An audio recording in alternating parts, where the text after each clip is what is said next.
Zoey was a young woman in her early 20s, living in the small town of Willow Creek, located in the state of Oregon, USA.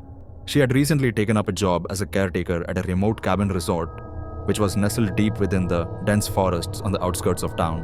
The job was perfect for her. It provided solitude, a connection with nature, and a chance to get away from the hustle and bustle of city life. Every morning, Zoey would drive from her home through a long, winding road that cut through a thick, ancient forest. The trees were tall and imposing, their canopies almost blocking out the sun entirely. The road was narrow and often covered in fog, making the journey both eerie and beautiful. One particular evening, as Zoey finished her shift and prepared to head back home, she noticed the sky was darker than usual. A storm was brewing. She grabbed her coat and flashlight, knowing the journey home would be challenging. As she got into her car, the first raindrops started to fall. Driving through the forest at night was always a bit unsettling, but tonight felt different. The wind howled through the trees, making them sway and creak ominously.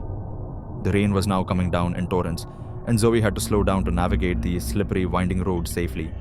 Suddenly, out of the corner of her eye, she saw a figure darting through the trees. Startled, she slammed on the brakes, skidding slightly on the wet road. She peered into the darkness, but all she could see were shadows and the occasional flash of lightning illuminating the forest. Just an animal, she muttered to herself, trying to calm her racing heart. She took a deep breath and continued driving, but she couldn't shake the feeling that she was being watched. A few miles later, her car's engine sputtered and died. No, not now, she groaned, trying to restart the car, but it was no use. She was stranded in the middle of the forest with no cell service and no way to call for help. Zoey grabbed her flashlight and stepped out of the car, the rain immediately soaking her to the bone. She knew there was a small ranger station a couple of miles down the road. If she could make it there, she could use their phone to call for help. As she walked, the forest seemed to close in around her. The sound of her footsteps was muffled by the rain, and the darkness was so complete that her flashlight seemed to barely make a dent in it. She kept hearing noises, branches snapping, leaves rustling, and she couldn't shake the feeling that she was being followed. Just your imagination, she told herself, but the fear gnawed at her. After what felt like hours, Zoey saw a faint light in the distance. Relief washed over her as she quickened her pace, hoping it was the ranger station. As she got closer, she realized it was a small old cabin she had never seen before. The light was coming from a single candle in the window. Desperate and with no other options, Zoey approached the cabin and knocked on the door. "Hello? Is anyone there? My car broke down and I need help," she called out. The door creaked open, revealing an elderly woman with long grey hair and piercing blue eyes. "Come in, child," the woman said in a raspy voice. "You must be freezing." Grateful, Zoey stepped inside. The cabin was small and cluttered, with old furniture and shelves filled with strange, dusty artifacts. The air was thick with the smell of herbs and something else Zoey couldn't quite place. "Thank you," Zoey said, shivering.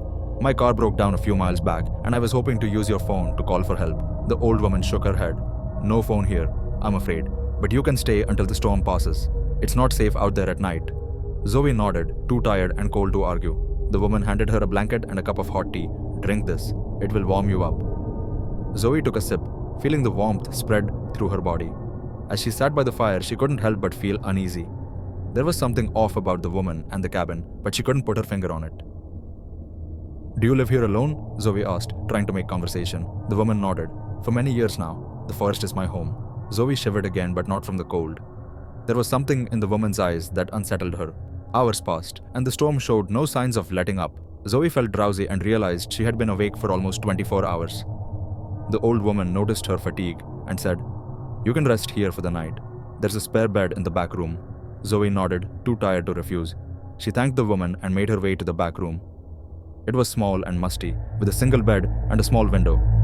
As she lay down, she couldn't shake the feeling that something was watching her. She drifted off into a restless sleep, filled with strange and disturbing dreams. She saw shadowy figures moving through the trees, whispering her name.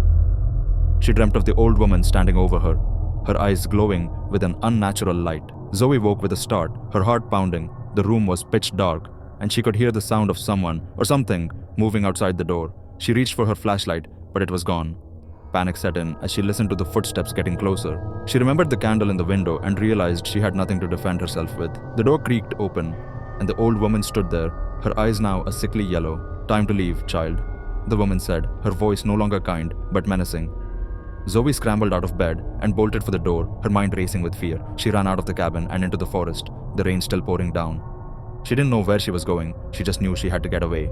The forest seemed even darker and more sinister than before. The trees loomed over her, their branches like grasping hands.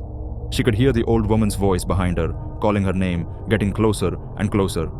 Zoey ran until her legs gave out, collapsing in a heap on the forest floor. She was soaked, exhausted, and terrified. She looked around, trying to get her bearings, but everything looked the same in the dark.